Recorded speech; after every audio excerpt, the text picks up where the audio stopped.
Joseph, known for his charm and handsome appearance, but his heart was far from kind. Joseph had a habit of toying with women, making false promises of love, and then discarding them after getting what he wanted. Many women fell for his lies, breaking off their relationships in hopes of marrying him, only to be left heartbroken. Some even became pregnant, but he denied responsibility, forcing some to resort to desperate measures like abortions. He never looked back at the pain he caused. One Christmas holiday, Joseph returned to his village, where he met a simple, innocent girl named Maria, who lived with her elderly grandmother.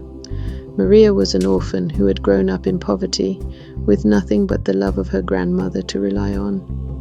Joseph, using his charm, convinced Maria to trust him and eventually took her virginity. He knew he had no intentions of staying with her, planning to leave for the city as soon as the holiday was over. He thought he could disappear from Maria's life, just like he had with other women. Weeks later, after Joseph had returned to the city, Maria began feeling unwell. Her grandmother, assuming it was a simple illness, boiled herbal remedies to cure her. But as Maria's symptoms persisted, it became clear that something was wrong. Eventually, they discovered that Maria was pregnant. Her grandmother wept bitterly, knowing the hardships they were already facing, and now a pregnancy would only add to their struggles. With a heavy heart, Maria admitted the truth. Joseph, the young man from the city, was responsible. Her grandmother, though heartbroken, decided to take action. She went to Joseph's parents and explained the situation. After hearing the story, his parents, knowing Maria's good reputation, were shocked but also saw it as a blessing in disguise. They assured Maria's grandmother that she had nothing to worry about. They promised to take Maria to the city to reunite with their son and care for her and the baby. When the child was born, Joseph would come to pay her bride price and marry her. Trusting in their word, Maria's grandmother reluctantly agreed, hoping for a better future for her granddaughter. The next day, Joseph's parents took Maria to the city to meet their son. When Joseph saw them with Maria, he was furious. His parents noticed his anger, but firmly reminded him that the consequences of his actions could not be ignored. They warned him that Maria was carrying his child, and it was his responsibility to take care of her. After delivering this message, they returned to the village, hoping their son would do the right thing. However, Joseph had no intention of changing his ways. He resented Maria for mentioning the pregnancy and began treating her cruelly. He brought different women into the house, introducing Maria as a maid who was helping him after being abandoned by her irresponsible boyfriend. Some of the women pitied her, while others mistreated her just as Joseph did. Maria, already vulnerable and pregnant, was forced to clean the house, wash the dirty sheets used by Joseph and his lovers, and even do their laundry. Her days were filled with endless chores, and her nights were filled with tears. She wore the same ragged clothes she had brought from the village, as Joseph never bothered to provide her with anything new. Her living conditions were equally dire. She slept on the floor without a proper bed in a tiny room. Despite her pregnancy, Joseph made no effort to care for her. One day, Joseph's colleagues decided to visit his house for lunch, as he often visited them but had never invited them over. Joseph bought plenty of groceries and ordered Maria to prepare a feast for them. Early the next morning, Maria got up, prepared breakfast for him, cleaned every corner of the house, and cooked the meal. When the guests arrived, Joseph introduced Maria as his maid.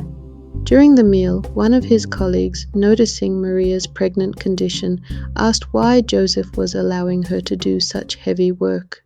Joseph, with no shame, lied and said that he was just helping her because she had been abandoned by her boyfriend. One of his colleagues, named David, was particularly moved by Maria's situation. He began visiting the house regularly, bringing Maria small gifts like clothes and baby supplies to help her through her pregnancy. Joseph, however, grew angry when he saw David's kindness toward Maria. One day, he came home and destroyed all the gifts Maria had been given. He called her degrading names and beat her so badly that she went into labor. Instead of helping her, he left her bleeding on the floor and walked out, uncaring of her condition. 3 hours later, Joseph's mother arrived from the village, expecting to help Maria deliver her baby. To her shock, she found Maria unconscious on the floor, covered in blood. She quickly called for a taxi and rushed her to the hospital. Sadly, the baby didn't survive and Maria had lost a lot of blood. After recovering, she returned to the house, still afraid of what might happen if she left. Though Joseph's mother was angry with her son for causing so much pain, she secretly felt relieved that the baby wasn't born.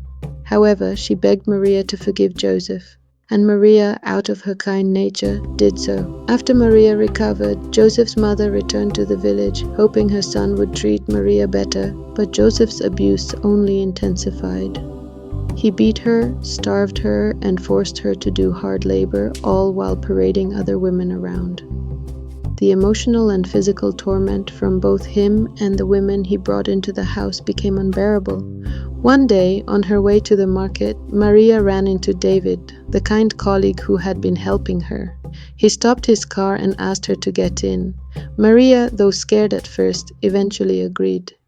David asked about her baby, and Maria broke down in tears. Seeing the scars on her body, he asked what had happened. Maria told him everything, from how she had been lied to and used, to how her life had turned into a nightmare in Joseph's house. David was heartbroken by her story. He begged her to leave Joseph and come with him, but Maria was hesitant, fearing her grandmother would disapprove of her leaving without proper closure. David respected her decision but gave her his phone number and some money, telling her to call him if she ever needed help. The abuse continued, and one day, after a particularly vicious beating, Maria realized her life was in danger. Fearing for her safety, she snuck out of the house while Joseph was away, found a public phone, and called David, begging for help. He immediately came to pick her up and took her to his home, a large mansion with well-dressed, educated staff. Maria was overwhelmed by the kindness she received. The man introduced Maria as his guest, and she was taken to a luxurious room, unlike anything she had ever seen. She was provided with everything she needed, including new clothes, personal care items, and comfort. For the first time in a long while, Maria felt safe and happy. Over time, she was able to learn new skills. She even opened a successful clothing shop with the help of David. As she flourished, David, who had grown close to her, confessed his love. Maria, who had come to trust and care for him, admitted that she felt the same.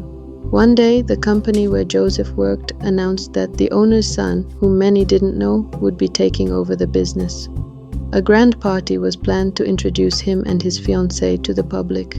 Maria and David, now engaged, attended the party, and Joseph was stunned when he realized that the beautiful woman he saw was the same girl he had mistreated. He couldn't believe the transformation and was filled with regret and shame. The next day, Joseph tried to contact Maria, begging her to return to him, but she told him, "You can't go back to the mess you created." Joseph, now desperate, returned to the village to tell his parents that Maria had left him for a richer man. His parents accompanied him to the city, thinking they could convince Maria to return, but when they saw photos of how badly she had been treated, they left in shame. Maria went on to marry David, and together they built a beautiful home for her grandmother in the village, ensuring she was well cared for. They lived a life full of love and happiness. As for Joseph, his life fell apart. He lost his job, turned to alcohol, and eventually returned to the village, broken and full of regret for all the lives he had destroyed.